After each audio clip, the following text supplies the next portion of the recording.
afraid. I don't want to fear the storm just because I hear its roar. And I don't want to fear the storm. No, I don't want to fear the storm. Peace be still, say the word, and I will set my feet upon the sea till I'm dancing in the deep. Peace be still, love is here, so it is well. Even when my eyes can't see, I will trust the voice that speaks. Oh, I'm not gonna be afraid, 'cause these waves are only waves. No, I'm not gonna be afraid. Oh, I'm not gonna be afraid. No, I'm not gonna fear the storm. Love is greater than its roar. Oh, I'm not gonna fear the storm. No, I'm not gonna fear it all. Yeah, peace be still. Say the word, and I will set my feet upon the sea till I'm dancing in the deep. Peace be still, love is here, so it is well. Even when my eyes can't see, I will trust the voice that speaks. Oh, peace, oh, and peace over me. Oh, yeah, peace, oh, peace over me.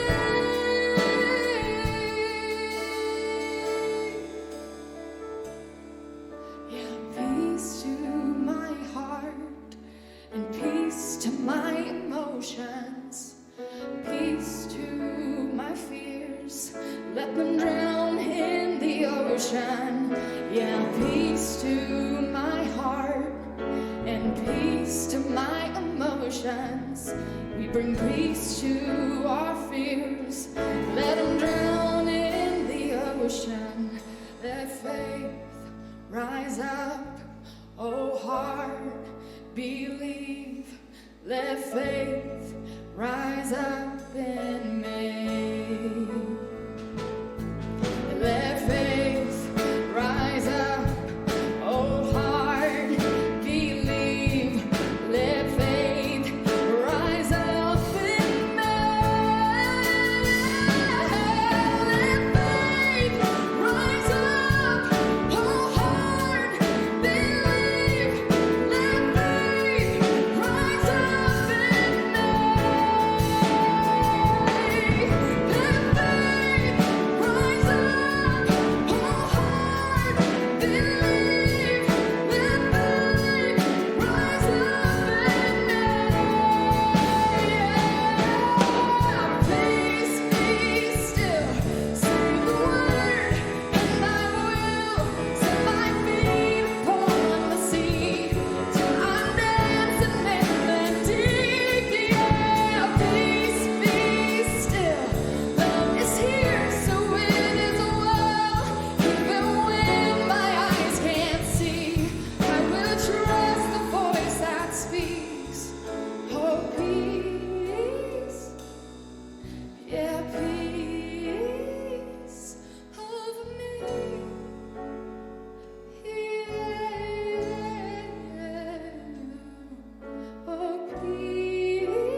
Anybody else having a tough morning?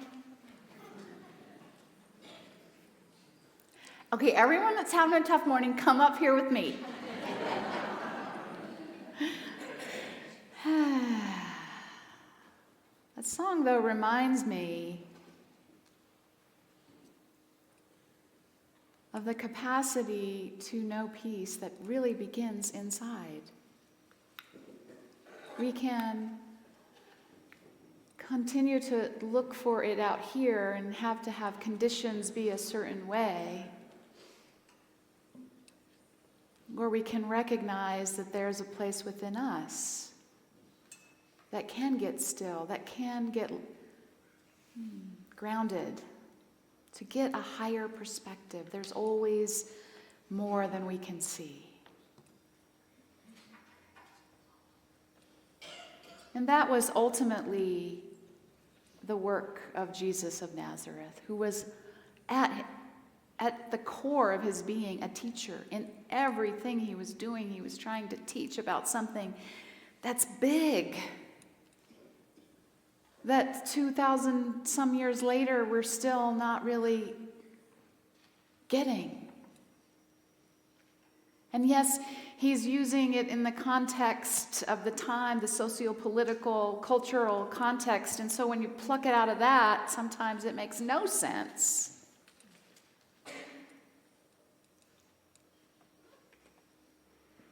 That's why I love Unity's approach to Scripture as a metaphysical one. To say, there's a bigger story here that is revealing something that is happening within humanity. And we're all at different stages in that. An awareness of a growing, expanded consciousness. That's the overarching theme. Now there's a bunch of details in there, and sometimes it seems to go backward and then forward, just kind of like we do.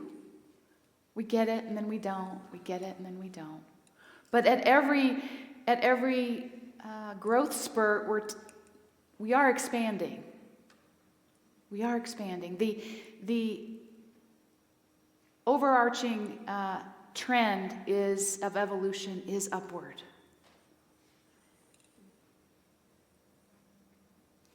And as that pulls us upward, some things have to fall away. That was also the ultimate message of Jesus.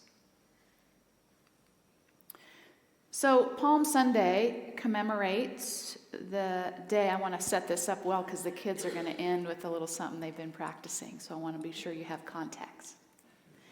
Palm Sunday in the Christian tradition commemorates the day that Jesus arrived into Jerusalem on the donkey. Great humble entry, celebrating Passover with thousands of other Jewish people. Passover in the Jewish faith commemorates the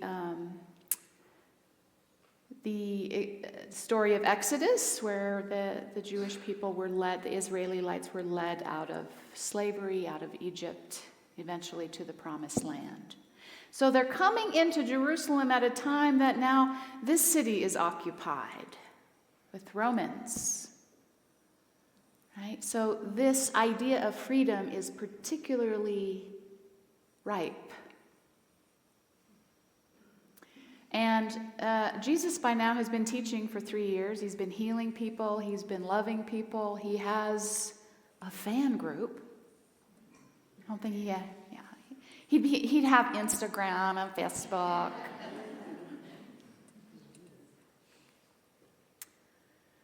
And so they are coming with him. Those who have heard about him are expectant. They're excited to see him.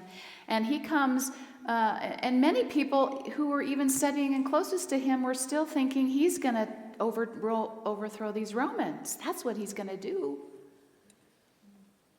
And so he comes in on a donkey, where most people, the conqueror, show-off type thing would come in with a whole chariot and a procession of spoils and, making their presence be known. He doesn't do that. So to honor him in some way, they just begin throwing these palm leaves down to create a path to say, we see you, we welcome you, we honor you. Some of them just taking their shirts off. Not like that.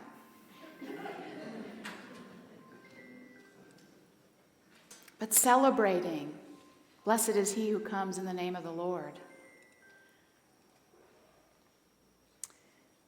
So he's coming to participate in that ritual, that tradition that commemorates that great experience of both exile and freedom of a people. Remembering that. And also making it a point to have that experience be meaningful and relevant and expansive. Because if it's just something we do to remember something back then, that's a piece of it. But that freedom should be calling to us even now, even greater. Because we've gotten it. Now what are we going to do with it? Now how do we move forward with it? How does it expand us? He also, of course, knows inherently what is likely coming. So for all the focus on him, he's saying, if this is to mean anything at all, you're going to have to do it on my behalf. You're going to have to start living through the capacity that I've been demonstrating for you, because it's not just for me. He never said, worship me, behold me. The great Eric Butterworth, who's a Unity minister and wonderful author, said that Jesus knew that the Messiah was not a person that would come, but a state of consciousness that would be awakened within all people. Each one individually. That's his greater message. Yes, he was a master at it. But if it's one and done,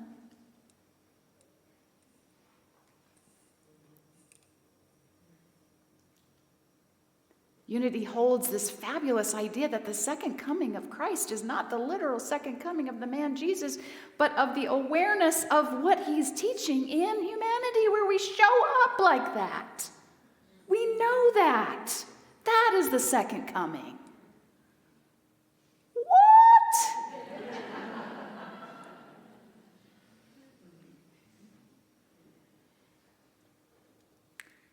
Realizing the fullness of this, Jesus said, I will accept the mantle of this messiahship. I will be the one to demonstrate the potential divinity within all people. Now, the other thing that he goes right up against is the forming of the hierarchy of power. Most aggressively, he speaks to that within his own faith tradition. The Sadducees and the Pharisees, the elite of the Jewish law and the Jewish faith, calling them hypocrites, because they've gotten this power, and they are casting certain people out. They're blocking the way for some people to know their own divinity, to have a right to come in to the temple, to have a right to live in a certain part of the area or the town. Woe on you, he says. Ultimately, this is what I'm gleaning, and I'll tell you who's helped me, who put it into great perspective, is Patricia Pierce, who was here a few weeks ago, spoke, wrote the book Beyond Jesus, and did a workshop for us. But she said it so simply that Jesus, in the purest form of his teachings, he's warning us all against the traps of our ego. That there is that within you that is of something much greater, but beware, you will constantly think it is up to you. And when you do that, you will want more and more and more and more, and it'll never be enough. Anybody? I don't know. I've never experienced that. But, and the biggest part of that lesson, which is why he pointed to those people in power, is that when you start letting power be built from that level of awareness, it will be catastrophic. Oh, you don't say. Now, what we have to be careful of is to recognize it's in us too, isn't it? We have that capacity. We have that potential. Good morning, gentlemen.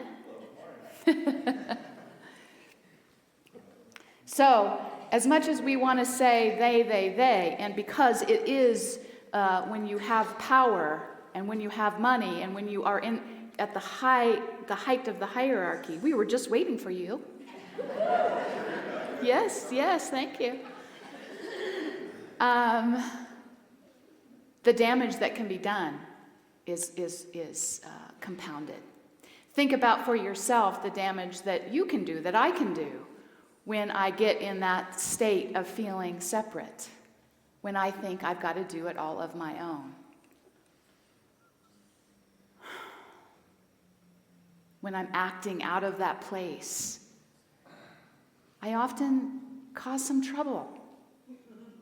Just a tiny bit in my relationships, in my life. We do it to each other. Yes? The ultimate, and of course we'll get to this lesson next week, but the ultimate story, the ultimate overcoming of the fear of death itself is the demonstration of Jesus. Because at the core, if there's that within us that is scared to death of that. And if we don't address that, if we don't claim that, our whole life will be spent avoiding that fear, avoiding that reality. But if there is that within us that is eternal, now that's we hear that, right? It's hard to even conceive of that, isn't it? It feels good. It's like, yeah, I get it. But really, there it is. There it is. But if we can sense that life is energy and that energy cannot cease to exist, that while this individual self will indeed cease to exist, the energy from which I came, I will continue on in some form. So I need not worry about that. I need to live my life from the fullness of that energy and that capacity now. The missing the mark in my mind is taking the story of Jesus as a great exit plan for something after, for a life afterwards. But what about now? He's saying, claim your oneness with the power, with the one. The Father and I are one. That is true for you too. Claim that now. How would you live now? I missed my yearly joke. I've got to go back for it. Because, most of you have been through this enough with me and know enough, I hope, to recognize that, as I've already said, the celebration that Jesus was coming for was the Passover celebration. So he had the Passover dinner. And I like to say, Jesus did not have an insatiable appetite. He didn't go to the Passover dinner and then go to the Last Supper. They're one and the same. And for many in the Christian faith, that was not taught. This is a Jewish celebration. Jesus was actually not saying, I have come to create a new religion. I've come to actually lift up the one I'm in, to take it to its next level, to expand it. When you let that in, based on what ended up happening, and the odds that we're still, fighting over, that we could have been lifted up into something altogether. What? So the very thing that he was warning against happened in his name. That's what I'm saying. We've got to claim that, because I can't help but believe there is a message there that is profound, which is why it has been maneuvered and construed, because we need to keep a power form. This is what he was saying. Am I making sense? Okay, good. All right.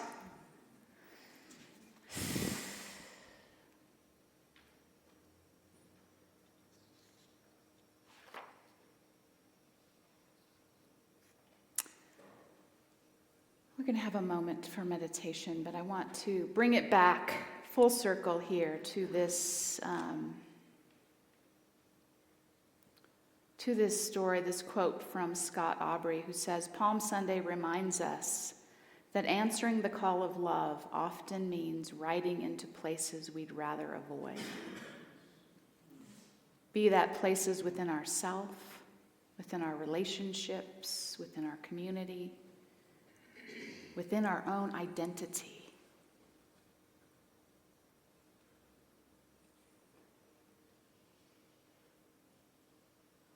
Jesus entered Jerusalem not with force, but with courage cloaked in humility, knowing full well what lay ahead. True surrender is not giving up. It is giving over, trusting that the path of compassion, though costly, is always worth it.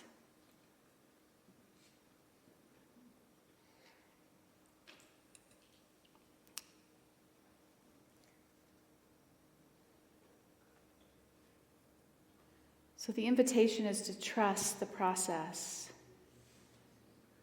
and that what is revealed to us in our own lives, individually and collectively,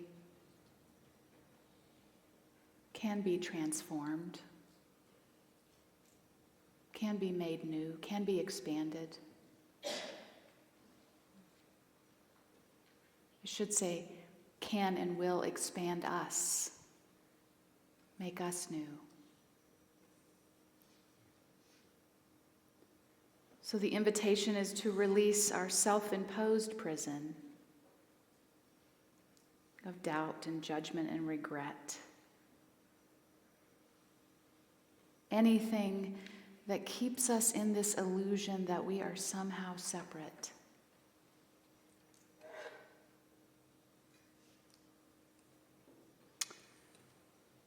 So I'll just ring the singing bowl that invites us to take a time inward in meditation.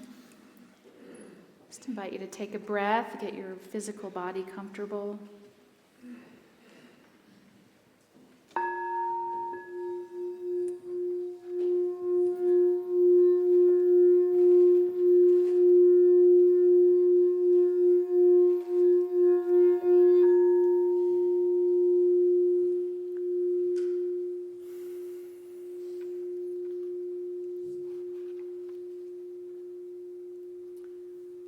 So just feel your feet firmly on the ground, a chair supporting your back. I invite you to close your eyes or lower your gaze if that's comfortable. And again, just take a breath. Notice what that breath brings to your awareness. So often we're holding our breath or have shallow breath. The invitation to presence is in our very breath.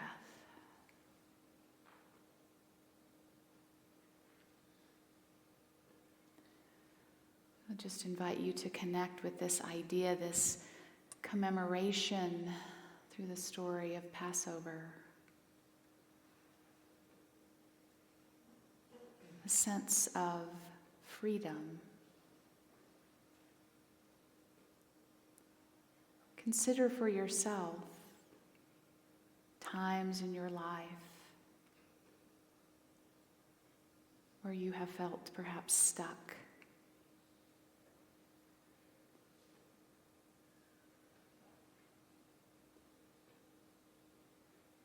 Almost imprisoned, if you will, wanting something to be different.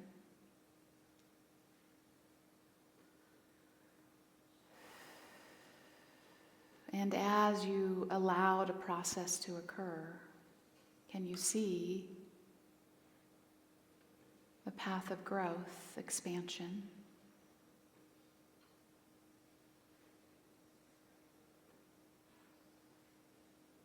Can you sense that place and that pull within you to continue to ride into that place, though it may be uncomfortable, to bring a greater sense of freedom?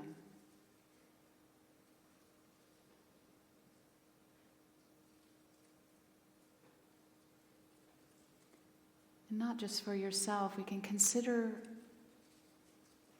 your history, your lineage. Consider how far you've come, what you've overcome, what your people overcame.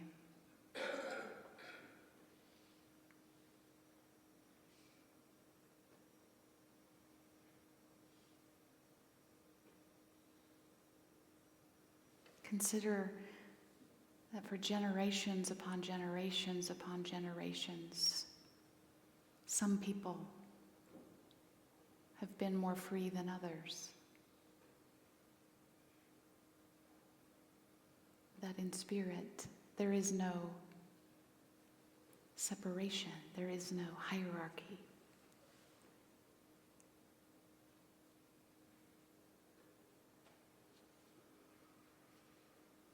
Feel the possibility of a humanity that opens to that.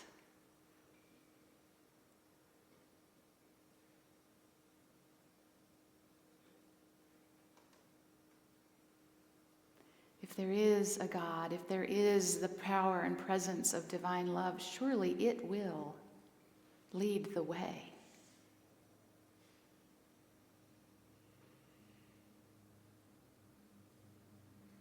Steadying and guiding and including and expanding through each mind, each heart, each life.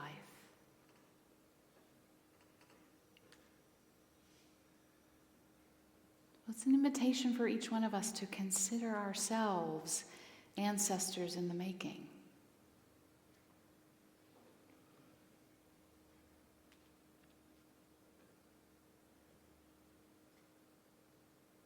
What is ours to do to expand in our lifetime in ways that will benefit those to come?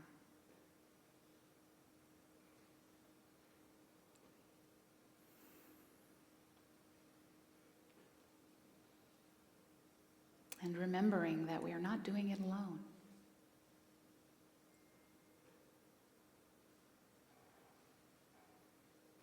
Power and the presence of divine love and life itself accompanies, magnifies, magnetizes, and uplifts these efforts.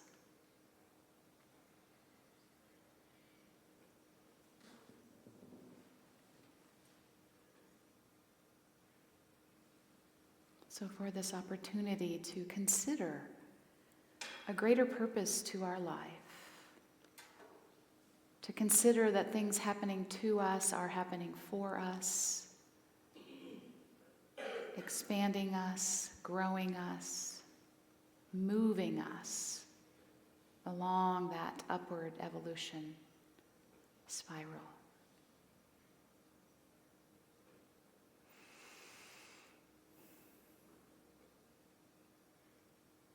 And at every turn, may we remember more deeply, more profoundly, that we are connected to love itself, to and through divine love itself.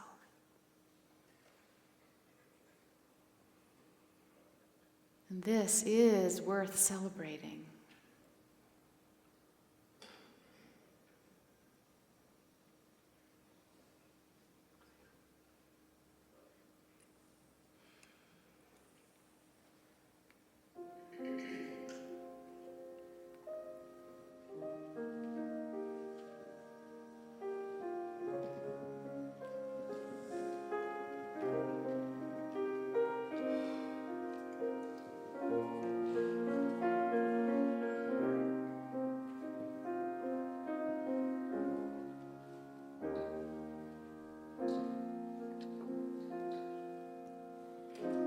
I'm thankful, so grateful. I am one with the Spirit all around me. I'm thankful, so grateful. I'm one with love. Let's sing that again. I'm thankful, so grateful. I am one with the Spirit all around me. I'm thankful, so grateful. I'm one with love. I surrender. I surrender, I surrender. I am one with the Spirit all around me. I surrender, I surrender. I'm one with love. Just invite you to bring your awareness back to this time and space if you haven't already. Parents, if you have children here today and you're joining them, this is the time to head on back there. They're making their way. Not quite coming in, but you can make your way there. And this is a time also where we are reminded of the fact that all that we do here at Unity Spiritual Center Denver is done through your donations. Your financial support enables us to do all that we do in order to fulfill our mission, which you all are invited to join us on. I invite you to say that with me, if you will, that our mission is to inspire authentic connection with divine self and others for spiritual growth, healing, and loving service in the world. There are donation baskets in the back as you're leaving, and there's also a QR code in your bulletin for how you can give electronically. So thank you for the ways that you give. It makes a huge difference. Sydney has a song, and then the kids have a song, so we're in for a treat this afternoon. Yes. I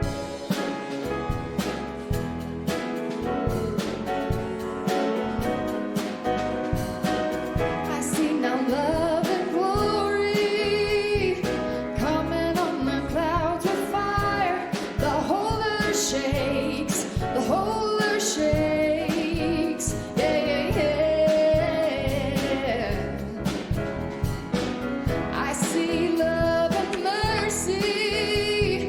It's washing over everything. The people sing, the people sing. Hosanna, Hosanna, Hosanna in the highest. Hosanna, Hosanna, Hosanna in the highest. I see a generation